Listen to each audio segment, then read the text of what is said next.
시편 77편 말씀 중심으로 해서 인상의 환난의 밤이 찾아왔을 때라는 제목 가지고 말씀을 증거하도록 합니다. 우리가 인생을 살다 보면요, 때로는 말로 다 형용할 수 없는 환난의 밤이 찾아올 때가 있습니다. 어떤 때는요, 그 고통이 너무 극심해서 정말 기가 막혀서 누가 위로를 해도 그 말이 귀에 들어오지 않을 때도 있습니다. 오늘 시편 기자도 그렇습니다. 시편 기자가 2절에 그렇게 말을 합니다. 내 영혼이 위로받기를 거절하였도다. 거절했단 말이 아니고요, 내가 너무 지금 고통이 심하다 보니까 누가 위로해도 위로가 되지 않는 거예요. 그 말에 귀에 안 들어오는 거예요. 가령 여러분, 갑자기 어느 날 그렇게 믿었던 남편이 세상을 떠났다고 한번 생각해 봅시다. 그렇게 건강한 아들이, 아침에 학교 다녀올게요 나갔던 아들이 교통사고로 싸늘한 시체로 돌아왔다고 가정해 봅시다. 정말 그렇게 철석같이 믿었던 친구에게 배신을 당했다고 한번 가정해 봅시다. 그렇게 잘 나가던 회사가 어느 날 부도가 나서 길거리에 앉았다고 한번 가정해 봅시다. 누가 무슨 말 한들 위로가 되겠습니까? 그 위로가 귀에 들어오겠냐 이 말이죠. 그리고 어떤 때는 너무나도 괴로워서 잠을 못 잘 때도 있지 않습니까? 시편 기자도 마찬가지였습니다. 4절에 시편 기자는 자기 형편을 말합니다.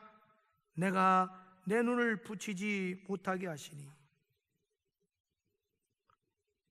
여러분, 사람이요, 사흘은 굶어도 살잖아요. 근데 여러분, 사흘만 잠을 못 자면요, 사람 미쳐요. 견디지 못한다고요. 사람이 괴로운 것 중에 괴로운 게 뭐냐면요, 다른 사람은 다 자는데 잠이 안 와서 잠을 못 자는 거예요. 너무 괴로운 거예요. 얼마나 고통이 극심하면 지금 밤잠을 자지 못하고 몸부림치겠습니까? 그리고 여러분, 어떤 때는 너무나 힘들고 고통스러우면요, 다른 사람은 말하는 것조차 싫을 때가 있어요. 심지어 가족에게도 말하기 싫을 때가 있다고요. 지금 시편 기자가 그런 입장이에요. 그래서 4절에 보면 그렇게 말합니다. 내가 괴로워 말할 수 없나이다. 너무 괴로우니까 말이 안 나오는 거예요. 여러분, 특별히 우리 예수 믿는 사람에게 괴로운 건요, 이런 괴로움도 괴로움이지만 내가 지금 극심한 환난을 당하고 있는데 하나님이 침묵하시는 거예요. 마치 하나님이 내가 당하는 고난과 고통과는 하등에 관계없는 것처럼 침묵을 지킬 때, 이때 얼마나 고통스럽습니까? 신앙에 한 번쯤 회오리바람이 일어나잖아요. 갈등이 생기잖아요. 정말 내가 지금 제대로 믿는다고 믿은 건가? 정말 앞으로도 계속 믿어야 되나? 갈등이 생기잖아요. 시편 기자도 마찬가지예요. 3절에 이렇게 말합니다. 내가 하나님을 기억하고 불안하여 근심하니 내 심령이 상하도다. 이런 얘기예요. 정말 하나님이 계시면 이럴 수가 있나? 우째. 그리고 또 괴로운 것 중에 하나가 뭔 줄 압니까? 극심한 환난 자체도 힘든데 내가 꼭 하나님과 사람에게 버림받은 것 같은 느낌이 들 때입니다. 이 세상에 나 혼자 있는 것 같은 느낌이 들 때 이건 몹시 힘든 겁니다. 시편 기자는 지금 그런 아픔을 느끼고 있습니다. 7절에 이렇게 말합니다. 주께서 영원히 버리실까? 다시는 은혜를 베풀지 아니하실까? 이게 그런 의미예요.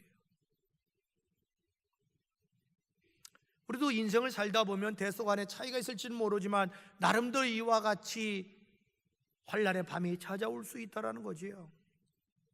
그렇다면 시편 기자는 이 환난의 밤을 어떻게 극복했을까요?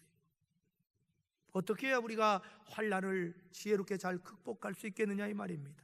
첫째로 하나님께 나와서 부르짖어야 합니다. 아멘. 어떡하라고요? 하나님께 나와서 부르짖어야 됩니다.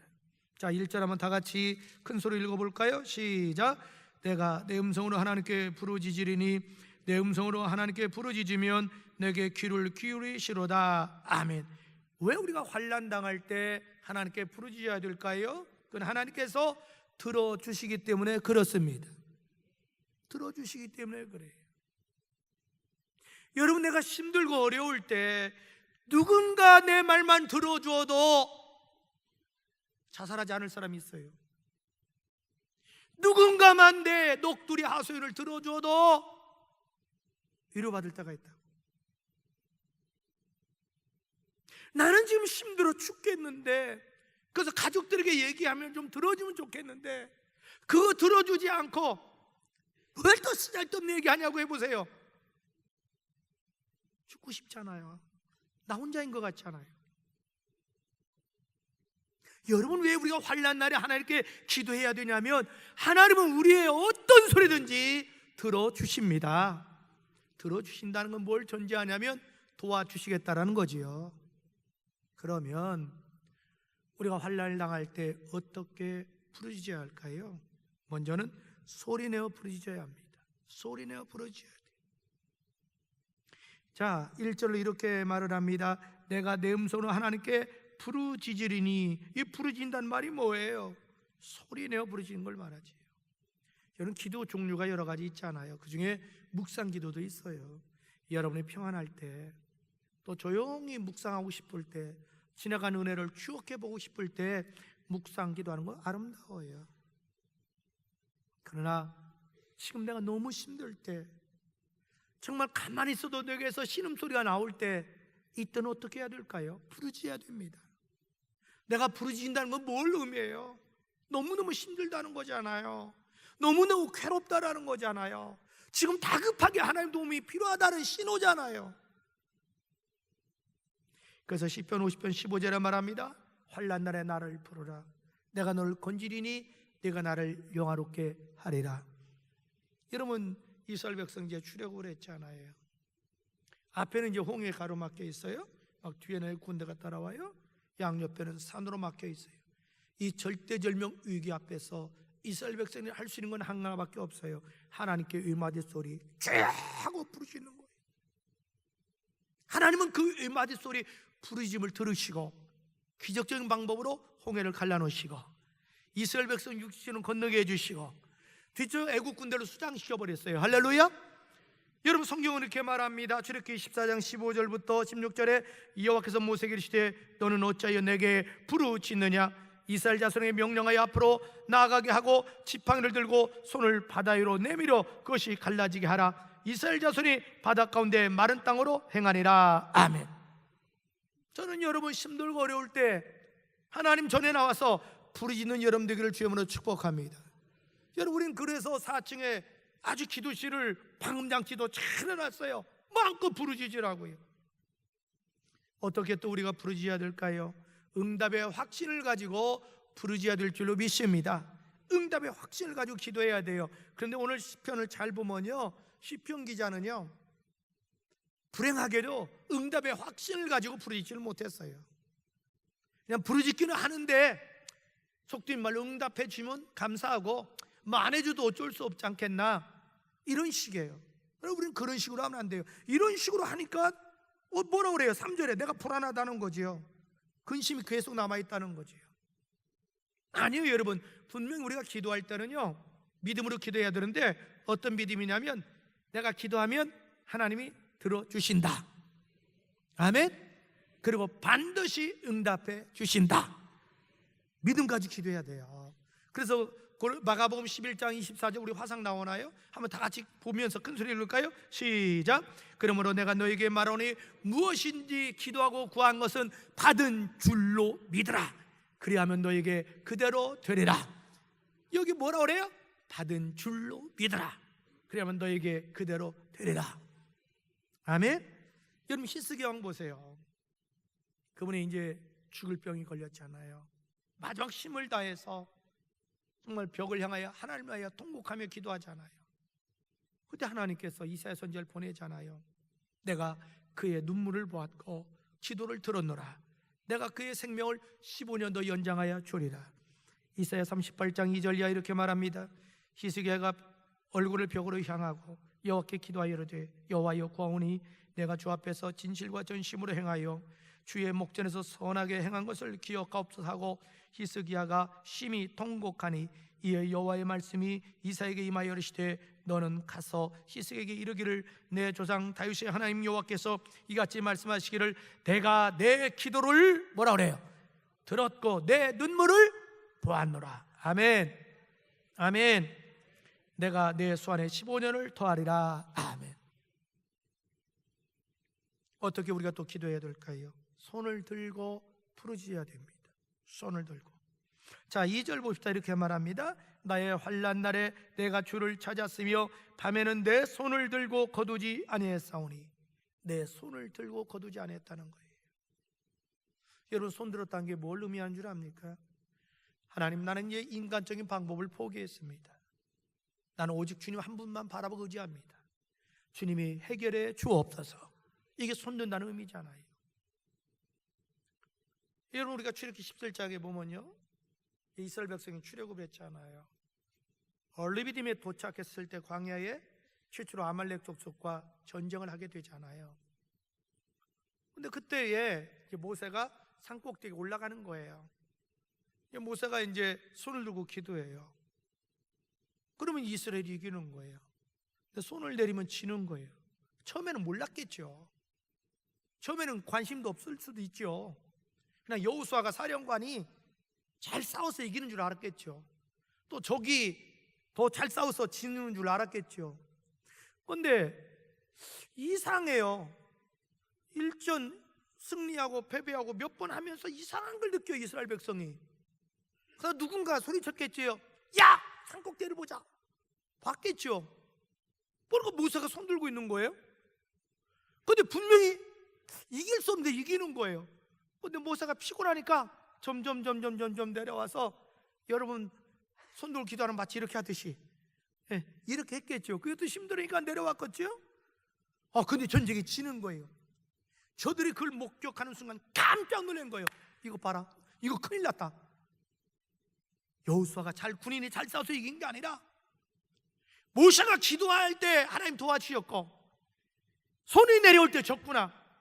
그러면 어떡할 거냐? 누가 빨리 가서 손을 잡자. 그래서 빨리 하루가 훈을 올려보내잖아요. 산 정상으로. 산 정상에 올라가서 양손을 들을 때에 그날 승리한 줄로 믿습니다. 그래서 여호와 니시 하나님, 여호와가 우리에게 승리의 깃발을 꽂아 주셨도다. 여러분, 성경에 보면요, 손 들고 기도한 장면이 많이 나와요. 솔로몬도 성전 짓고 봉헌식 할 때 손 들고 기도하잖아요. 바울도 그러잖아요. 디모데전서 2장 8절에 너희 남자들아, 너희 거룩한 손을 들고 여호와께 기도하라. 우리 예수님께서도 오병의 기적을 베풀 때 보리떡 5개 물고기 2마리 손에 들고 하늘을 향하여 감사기도 하신 다음에 기적을 베푸시잖아요. 여러분의 손 든다는 것은 바로 이제 인간적인 방법을 포기하고 오직 하나님만 의지한다는 내 신앙의 고백이거든요. 그래서 손 들고 기도했어요. 또 어떻게 기도해야 될까요? 철야하며 부르짖어야 됩니다. 여러분, 이렇게도 안 되고 저렇게도 안 되면요, 철야해야 돼요. 방법이 없어요. 자, 2절 봅시다. 나의 환난 날에 내가 주를 찾으며 밤에 내 손을 들고 거두지 아니하나니. 밤에 그랬죠. 다시 말해서 밤새도록 기도했다는 거죠. 이게 뭐예요? 철야 기도예요. 아마 시편 기자가 좀 이런 생각도 했을 것 같아요. 어차피 지금 밤에 잠이 안 오잖아요. 괴로워서 잠이 안 오잖아요. 잠이 안 올 바에 차라리 그냥 기도는 하자. 그리고 철야 기도한 것 같아. 여러분, 긴긴 밤 잠이 안 오면 고민하지 말고 철야 기도하세요. 그럼 수지 맞잖아요. 예수님도 철야 기도했잖아요. 언제 예수님 철야 기도했어요? 이제 12제자를 선택해야 돼요. 너무 중요하잖아요. 그 12제자의 선택을 놔두고 산에 가셔서 밤새도록 철야 기도하고 나서 제자를 택하잖아요. 그 누가복음 12장 13절 이렇게 말해요. 이때 예수께서 기도하러 산으로 가사 밤이 새도록 하나님께 기도하시고 밝음에 그 제자들을 부르사 그 중에서 12를 택하여 사도라 칭하셨으니 이렇게 말합니다. 여러분, 야곱도 철학이 됐잖아요. 뭐 할 수밖에 없잖아요. 자기 형 에서가 자기가 고향에 돌아온다는 얘기를 듣고 20년 동안 복수에 칼날 간 형이 400명 군사를 거느리고 오는 거예요. 그 이야기를 듣는 순간에 온몸에 힘이 빠지는 거예요. 식은땀이 쫙 나는 거예요. 막 심장이 뛰기 시작하는 거예요. 그래서 가족들 먼저 야복강을 건너게 해요. 그리고 자기는 그날 밤에 하나님의 천사와 함께 밤새도록 뭐예요? 씨름 철야기도 하잖아요. 그 철야기도 한 결과로 하나님께서 다음날 에서의 마음을 볶는 녹듯이 누겨버리잖아요. 20년 동안 복수의 그 마음을 하나님이 바꿔버려요. 그래서 자기 동생 보는 순간 긍휼히 여기는 마음이 생기는 거예요. 얼싸안고 울잖아요. 여러분, 사람 마음을 움직이는 거 주님이셔요. 환경을 변화시키는 것도 주님이셔요. 아멘. 우리 문제를 해결해 주시면 주님이셔요. 때로는 여러분 철야기도도 해야 돼요. 금식기도도 해야 되고. 여러분, 환난의 밤이 찾아왔을 때 그걸 해결할 수 있는 최선의 방법은 뭐냐? 기도인 줄로 믿습니다. 아니, 어떻게 보면요, 하나님이 우리가 기도하나니까 기도시키려고 환난을 줄 수도 있다 이 말입니다. 둘째로, 환난의 밤이 찾아왔을 때 어떻게 해야 될까요? 소망 가운데 인내해야 합니다. 어떻게 하라고요? 소망 가운데 인내해야 돼요. 자, 5절 6절 봅시다. 내가 옛날 곧 지나간 세월을 생각하여 싸우며 밤에 부른 노래를 내가 기억하여 내 심령으로 내가 내 마음으로 간구하기를. 이런 얘기예요. 사람이 환난이 너무 극심하면요, 배가 뒤집히듯이, 오장육부 뒤집히듯이 우리가 한 번 좀 신앙에 홍역을 치를 때가 있어요. 정말 하나님이 계시면 이럴까? 정말 하나님 날 사랑한다면 이럴 수 있나? 정말 내가 하나님 믿어야 될까? 정말 내가 구원받았을까? 신앙 자체에 대한 갈등이 와요. 그러면서 나도 모르게 불평 나와요. 원망도 나와요. 너무 힘드니까. 근데 거기서 끝나는 사람은 그래도 믿음 있는 사람이에요. 근데 거기서 끝나지 못하면 세상으로 가잖아요. 여러분, 우리가 환난의 밤이 찾아왔을 때 그 불평과 원망과 시험당할 그 위기를 극복할 수 있는 방법 중에 하나가 바로 과거를 생각해 보는 거예요. 오늘 시편 기자는 극심한 환난의 밤이 왔을 때에 자기 과거를 생각해 보는 거예요. 이게 뭘 의미하냐면, 우리가 인생살이 살 때 과거에 환난과 시련과 역경을 겪지 않은 사람이 어디 있어요? 다 있잖아요. 크든 작든 내 과거를 돌이켜보면 내 나름대로 힘들고 어려울 때가 있었을 거예요. 그런데 그때에 지나오나 보니까 하나님이 나에게 피할 길도 주셨고 감당할 수 있는 능력도 주셨고 합력하여 선을 이루어 주셨고 내 기도에 응답해 주셨다. 이걸 딱 생각해 보면, 그렇지? 그 하나님은 여전히 지금도 살아계시고 나를 사랑하신다. 그래, 맞아. 하나님은 지금도 반드시 나를 사랑하니까 합력하여 선을 이루어 주실 거야. 피할 길을 주실 거야. 전업이 되게 해주실 거야. 능력을 주실 거야. 그럴 때 우리는 어떻게 돼요? 소망이 생겨요. 소망이 생기면 어떻게 돼요? 인내할 수 있다 이 말입니다. 고린도서 10장 13절은 말합니다. 사람이 감당할 시험밖에는 너에게 당한 것이 없나니 오직 하나님은 미쁘사 너희가 감당치 못할 시험당함을 허락지 않으시고 시험 당할 쯤에 또한 피할 길 내사 너희를 등이 감당하게 하시느니라. 할렐루야. 여러분, 다윗을 보세요. 이제 다윗 17세 소년 때 아버지 신분으로 전쟁터에 가잖아요. 보니까 기가 막힌 거예요. 블레셋 나라가 막 이겨가지고 막 소리 지르고 그러는 반면에 왕을 비롯해서 자기 이스라엘 군대들을 막 골짜기에 숨어 나무에 숨고 돌 밑에 숨고, 이 장면 보니까 기가 막힌 거예요. 다른 건 다 좋은데 적장 골리앗이 막 하나님을 욕하니까 믿음이 좋은 이 다윗이 견디지를 못하는 거예요. 하나님 욕하는 소리 들으니까 막 눈이 뒤집히는 거예요. 그래가지고 막 자기가 싸우러 나간다고 하니까 형님들이 만류하면서 이 머리에 피도 안 마른 녀석이 지금 뭘 네가 나와 싸우냐, 빨리 집에 가라고 막 그러는 거예요. 형 그러지 말라고, 내가 막 싸우러 간다고 막 그러는 거예요. 무색이 하고 막 형들이 구박 줬을 거 아니에요. 때리기도 하고. 그러니까 왜 그러냐고. 내가 말이야 양을 쉴 때 뭐 하나님 날 도와줘서 내가 곰도 사자도 이겼다고, 저는 내가 이길 수 있다고 막 옥신각신 하니까 막 웬일인가 하고 사울왕이 야 이거 무슨 일이냐, 그러니까 신하가 얘기했을 거 아니에요. 좀 데리고 와봐라. 와보니까 기가 막힌 거예요. 머리에 피도 안 마른 녀석이 막 와서 지가 나가서 싸운다 하는 거예요. 물어봤을 거 아니에요. 야 너 무슨 얘기냐 그랬더니 왕이요, 제가요 원래 들에서요 양치는 소년이거든요. 그런데요 뭐 어떤 곰이 나타나고 사자가 나타날 때요 제가요 하나님 도와주세요 하고 미심이 나고 했더니 곰 사자 이것걸랑이요. 제가요 저 골리앗 이길 수 있어요. 저 좀 나가게 해주세요. 기가 막히지만 지푸라기도 잡고 싶잖아요. 지금 사울왕이 그래 그러면 가라 그런 거 아니에요. 그럼 뭐 다윗이 가잖아요 전쟁하러. 이 골리앗을 보니까 기가 막힌 거예요. 어째 머리에 피도 안 마른 녀석이 싸우러 오니까 기가 막힌 거예요 적장이. 근데 다윗이 그러잖아요. 골리앗을 향하여 너는 칼과 창과 단창으로 내게 오지만 나는 만군의 여호와 이름은 내게 가노라. 오늘 여호와께서 너를 내 손에 붙였다. 전쟁은 여호와께 속했다. 그러면 나가서 물맷돌 던졌을 때 물맷돌이 미사일이 돼가지고 정수리를 박혀가지고 쓰러뜨리고 극적으로 이겼잖아요. 할렐루야. 여러분 이거 우리에게 굉장히 가르치는 교훈이 많아요. 이게 뭘 우리에게 가르쳐주냐, 우리 하나님은 어제 하나님만이 아니에요. 오늘의 하나님, 내일의 하나님, 영원히 변치 않는 하나님이셔요. 그러니까 힘들고 어려울 때에 정말 과거를 날 도와주신 하나님은 오늘도 나와 함께 하시고 날 도와주실 수 있다. 그걸 믿고 소망 가운데 인내하셔라. 할렐루야. 자, 야고보서 1장 2절부터 4절에 보면 이렇게 말합니다. 화상 나오나요? 자, 여러분 다 같이 읽어주실래요? 시작.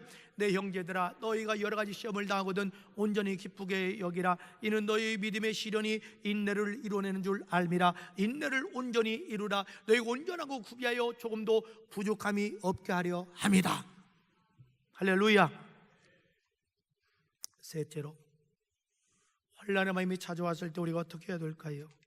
끝까지 하나님의 인도하심을 믿어라. 끝까지 하나님의 인도하심을 믿으라는 거예요. 자, 20절 볼까요? 20절. 주의 백성을 양떼같이 모세와 아론의 손으로 인도하셨나이다. 아멘. 이런 얘기예요.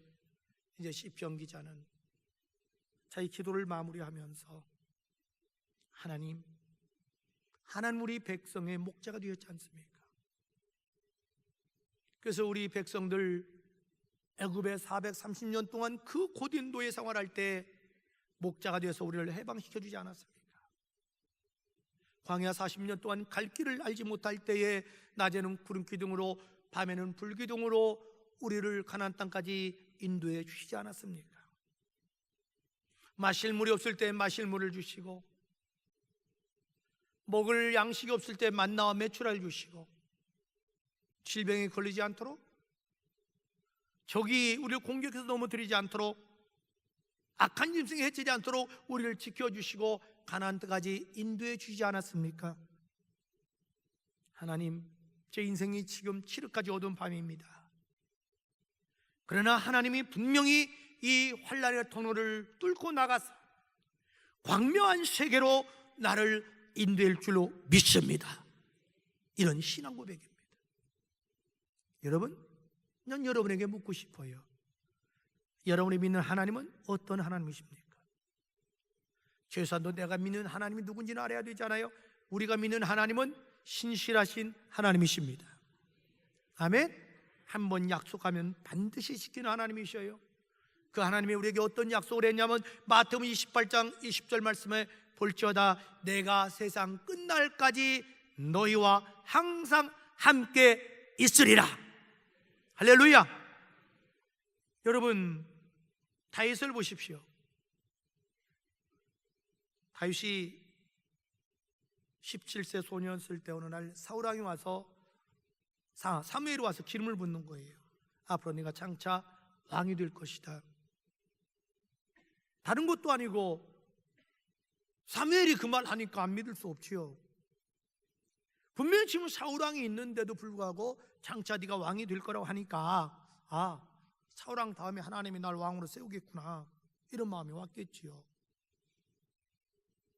그 이후로 사울왕을 통해서 20대에 억수 같은 고통을 당합니다. 전국에 지명 수배령을 내렸습니다.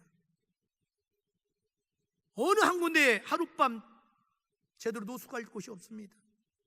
오늘은 내일 이곳, 내일은 저곳 정처없이 떠돌아다닙니다. 언제 어디서 누가 자기를 잡아갈지, 신고할지, 죽일지 모르는 상황에 처해 있습니다. 그런데도 불구하고 다윗은 20대 혈기 왕성한 나이지만 낙심하지 않은 게 있습니다. 그는 하나님을 믿었습니다. 하나님의 신실함을 믿었습니다. 하나님이 날 왕으로 세워준다고 했으면 반드시 세워주실 거야. 그렇기 때문에 그는 포기하지 않습니다. 낙심하지 않습니다. 흔들리지 않습니다. 한 번은 3,000명의 군사가 그를 에워쌌습니다. 도안에 쥡니다. 그런데도 그는 포기하지 않고 이렇게 신앙 고백을 합니다. 시편 23편 1절 이하에 여호와는 나의 목자시니 내게 부족함이 없으리로다. 그 나를 푸른 초장에 누이시며 쉴 만한 물가로 인도하시는 도다. 내 영혼을 소생시키시고 자기 이름을 위하여 나를 의의 길로 인도하시는 도다. 내가 사망의 음청 골짜기를 다닐지라도 해를 두려워하지 할 것은 주께서 나와 함께 하심이라. 주의 지팡이와 막대기가 나를 안위하시나이다. 여러분, 편안할 때 이 시를 쓴다고 생각하십니까? 아니에요. 다윗이 가장 극심한 고통을 당할 때 이 고백을 한 거예요. 하나님이 반드시 나를 인도해 주실 것이다. 때가 되자 하나님은 그를 드디어 인도해 주시사 이스라엘 왕으로 세워주셨습니다. 여러분, 부탁이 있습니다. 지금 어떤 시련과 역경이 여러분을 괴롭힙니까? 하나님의 신실하심을 의심하지 마십시오. 하나님을 믿으십시오. 끝까지 신뢰하십시오. 하나님은 여러분 실망시켜드리지 않습니다. 여러분이 하나님을 믿으면 믿음대로 하나님은 여러분을 목적지까지 인도해 줄 줄로 믿습니다. 창세기 28장 15절 우리 마지막 다 같이 한번 큰 소리를 읽읍시다. 시작. 내가 너와 함께 있어 내가 어디로 가든지 너를 지키며 너를 이끌어 이 땅으로 돌아가게 할지라. 내가 내게 허락한 것을 다 이루기까지 너를 떠나지 아니하리라 하신지라. 아멘. 저는 이 말씀을 너무너무 좋아합니다. 하나님은요, 내게 허락한 걸 이루기까지 떠나지 않는데요. 다시 말해서 하나님이 나를 향한 사명이 이루어질 때까지는 다른 사람이 날 죽이려고 해도 난 죽일 수 없어요. 나를 망가뜨리려고 해도 안 되는 거예요. 그러나 모든 사람이 나를 살리려고 해도 하나님 오실 때 네 사명이 끝났다 하면 내 생명 걷어가는 거예요. 그날까지는 걱정할 거 하나 없어요. 여러분의 사명이 끝나기 전까지는 환난의 밤이 여러분을 삼키지 못해요. 우리 환난이 전화위복이 될 거예요. 환난을 통해서 여러분의 신앙과 인격을 하나님이 성장시키시고 더 큰 걸 주실 거예요. 그러나 편안한 밤이라도 여러분의 사명이 끝나면 그 밤에 여러분 데려가실 거예요. 그러므로 사랑하는 우리 디딤돌교회 가족 여러분, 지금 여러분 어떤 환난과 시련과 역경의 밤을 맞이하고 있습니까? 낙심하시지 말고 하나님께 나와 부르짖읍시다. 하나님이 건져줄 줄로 믿습니다. 소망 가운데 인내합시다. 합력하여 선을 이루어 주실 줄로 믿습니다. 어떤 것도 흔들지 말고 끝까지 신뢰합시다. 하나님이 여러분을 한국까지 인도해 줄 줄로 믿습니다.